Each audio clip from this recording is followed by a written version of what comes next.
Hi guys, Omar here with the Samsung Galaxy S10 Plus, and today I'm going to be showing you a one-handed mode. So essentially, because this is such a big phone, if you've got big hands that's fair enough, but some people have small hands and you can't get your thumb all the way over to the top.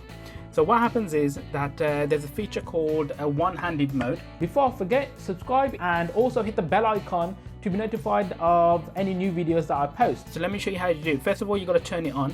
So you go into the settings, you go all the way down to advanced features, and then you go down to motions and gestures, and then it's one-handed mode here. When you turn it on, you have an option of going and invoking the one-handed mode using a gesture, which would be essentially swiping diagonally from either the bottom corner, so you could go that way or you could go that way with the left or right hand.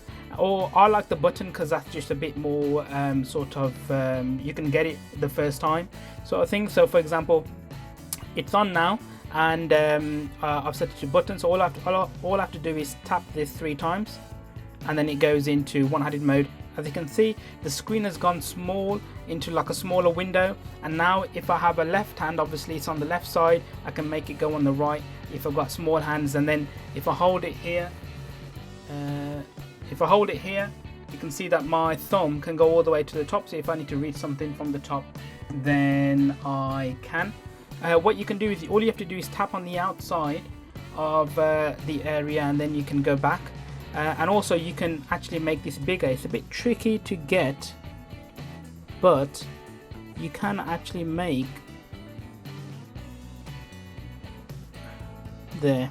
You can actually make the window a little bit bigger if obviously that's too small. So you could go here, and then obviously you can tell it to your own liking. So that was just a quick look at one-handed mode on the Samsung Galaxy S10 Plus. Thanks for watching guys, and I'll talk to you guys in the next one.